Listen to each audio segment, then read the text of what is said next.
Good evening, everybody. I hope that this connection works out here. I had this feeling for a while that I wanted to say a lot of things that have been on my mind. However, there's so much controversy right now, so many different opinions, and working as a hairstylist, you hear it all, just as anybody actually is hearing it all. We're all hearing it. So I kind of want to just come to you tonight to share with you like a little bit of what I've been going through. And I'll just start with this. I owe no one an explanation of my decisions. I owe no one an explanation of my choices. And I did what was best for people in my life, for people in my family, for the ones around me, for myself. But let's talk about this. So my daughter and I were born with genetic disorders. We have tumors that grow in our organs. And we have to fight every day for a cure. We have to fight for our lives, for our quality of life. I was at the point where I needed dialysis or radiation, and I wasn't going to be able to take care of my kids. I was going to be in a wheelchair by the age of 30. And my daughter I was told to have an abortion with her, that she wouldn't survive, that she wouldn't live past that. She wouldn't make it in my pregnancy. So I chose life. I chose, what if she's this amazing person then, for me, and I got rid of her, and what if I did that? I couldn't live with myself personally for what I'd went through. I didn't know anything about this disease. I didn't know what was going on. I didn't know what was going to come. However, I have two choices, and we always have two choices. There's always that devil and that angel or whatever, good or bad. But what I'm coming to you tonight with, out in my backyard, nothing special, no cute background, just being real with you. I had to choose to fall or fly. And so many times in my life, I have chosen to fall. But when I do fall, I pick right back up where I was. So when I had my daughter, I was faced with you're going to have to go on these meds because if you lose her, it's going to be traumatic. We don't want you to have postpartum and all this stuff. So I did, because I didn't know what was to come. If my baby was going to be stillborn, or a vegetable, or different things, I had no idea what was coming. You guys, I was just diagnosed 2 years earlier than this with this disease, being told I'd be in a wheelchair at the age of 30. How would I learn how to take care of my child? I was a cheerleader. I was in a traveling singing group. I did all of these things my entire life. I had lived life to the fullest until I got sick. Then I became a victim of my sickness. I laid in a basement. I think you could probably ask my mom. She was like, "Are you okay?" They had me on a medicine called Darvocet. And for any of you that know, it's to help pain. And I had lithotripsy. I had tons of kidney stones for the age of 18. I was held up in my basement, literally watching Real World, trying to live vicariously through the TV because I couldn't leave. I couldn't walk if I bent over. It was hard to go to the restroom. Everything I was doing was keeping me from living. Little did I know this disease would show itself more prominently when my hormones changed and stuff.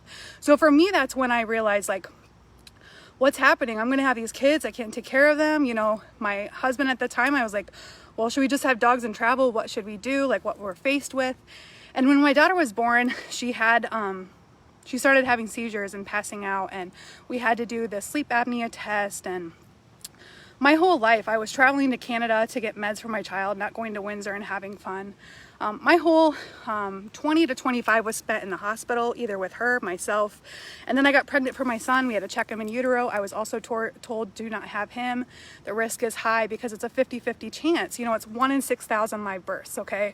So nobody knew about it. They just knew I wasn't going to make it. My body was going to start to deplete itself, and I was going to be just there. And I'm not a person that likes help. I'm not a person that lets people take care of me. However, so many times have led me to where I'm at. And why I tell you guys, you have to fight. Fight for whatever you're passionate for. Fight for your families. Fight for your rights. Fight for your loved ones. Fight for everything that's left in you. Because if you don't, your quality of life will be absolutely nothing. It will be zero. And you will fall or you will fly. And that is also and ultimately going to be your choice. I have been dealt cards that I didn't think that I could survive from, honestly. I mean, we could all go into the stories of life, right? Different abuse and just different things that we've been through that have made us who we are, that have formed us into this clay that is the most perfectly imperfect person. However, my daughter's been dealing with these like emotional outbursts from her TSC, from not having a right frontal lobe, from having the brain surgery, from all that trauma. However, I went on a drug trial so she'd never have to have brain surgery again. So what disservice am I doing myself if I still don't fight so we don't have to put her back to where she was? You know, I'm putting back together my children every day, whether I teach them the right thing, the wrong thing. I don't ever know if it's going to be the good decision, the bad decision. I don't know if I'm being a good influence or not on them. I just know I'm doing my effing best, really. So we were dealing with behaviors for like the last few years since her hormones started. It got to be more out of control. She couldn't control anything. She was very impulsive and she gets overstimulated. I didn't know how to help her. I didn't know what to do. Like for me, I never knew I was sick. So I didn't live sick. I didn't live in that mindset that I'll never get better until I was 20 and was told like, you're going to be a vegetable. Good luck, live your life, have fun. And literally that's what I was told.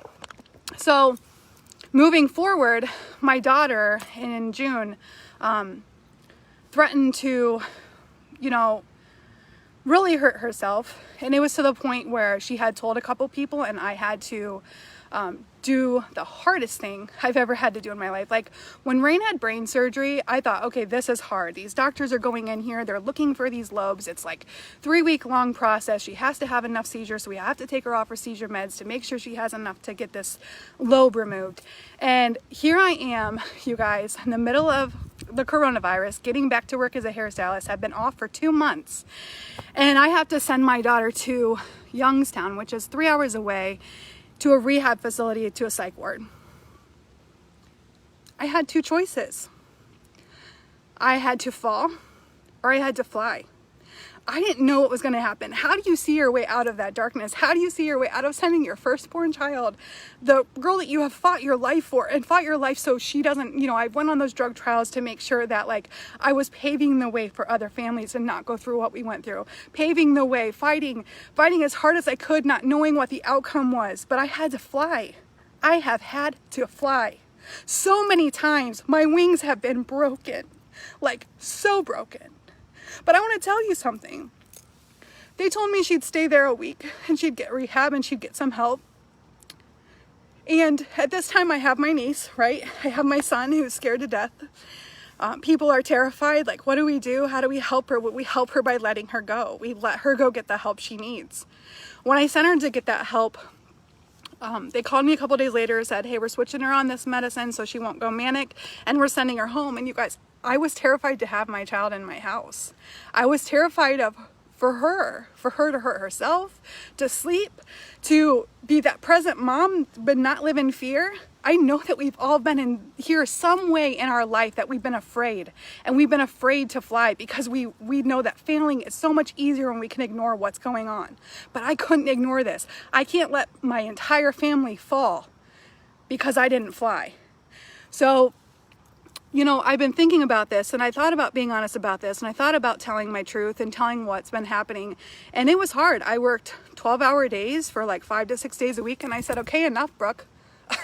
You've worked enough. Your family clearly needs you. You need to be more present for them. These people can wait. They waited through COVID. They can wait. No life is that important over like what she needed. She needed me. She needed more time. They needed me present. They needed me to take care of them. I needed to be there for my niece more. So I have so much trauma. You're right. We have PTSD and trauma from going through all this stuff with our children.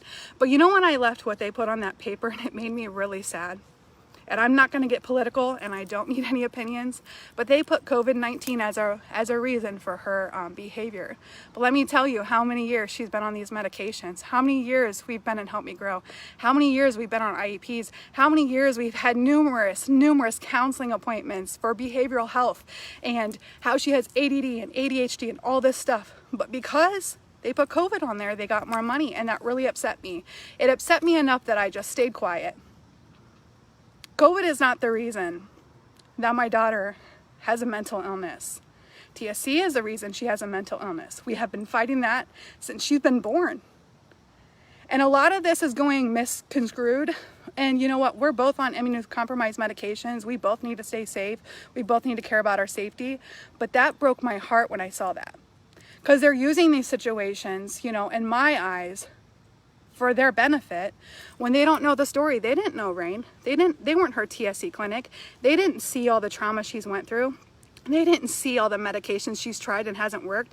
They didn't see all the antipsychotic medications making her worse, making her be somebody that she's scared of, that she doesn't want to be, that she's terrified of. She's terrified, you guys. My daughter is like mentally 9, but she's 16. So, and there's some like, you know, she can't count money. She doesn't know. If I gave her $1, she wouldn't know like to go, is that enough for a pop, Mom? Yes, Rain. You know, like I don't think you guys understand the level of care she is, because the mental illness is so strong. And why I'm telling you guys this is I need you all to think about yourself right now. These times are tough. These times are hard, but you're going to have to choose to fall or fly, because it's not going to get easier. There's going to be more chaos. There's going to be more trauma. There's going to be more things that happen to you, because it's life. I have had to fight for my quality of life, fight for my family, fight for myself, fight for my peace, fight for my mind. I am doing so many things right now in my personal life besides Thrive to mentally enhance my life. I have counseling every Friday. I do Reiki sessions every Thursday. I am getting myself to the point where I am ready for war, okay? We all have to be ready for war. We have to be ready for the war within ourselves to tell ourselves we're enough. We have to be ready for that war within ourselves to say, don't give up. Do not fail, but you need to fly.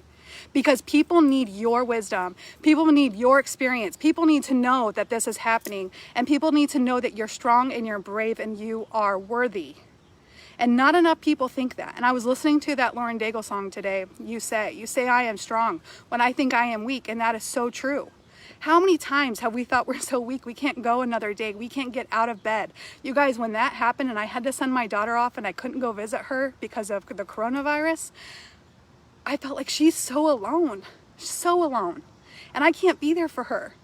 I can't imagine what families go through daily, sending their kids, you know, people to these, I have a friend that has her daughter in a day-hab facility that she lives in. Well, I guess it's not a day-hab, it's like an assisted living type thing. She hasn't seen her for months. They can't go anywhere. But I'm going to tell you right now, I have had a really struggle within myself, whether I'm going to fall or I'm going to fly. And I'm telling you, every time that I've chose to fly, I have been unstoppable. And it might take me a little bit longer to get there, but I get there. And I don't quit. I don't quit on anyone I love. I don't quit on the people that I'm there for. I won't quit on anybody. I won't.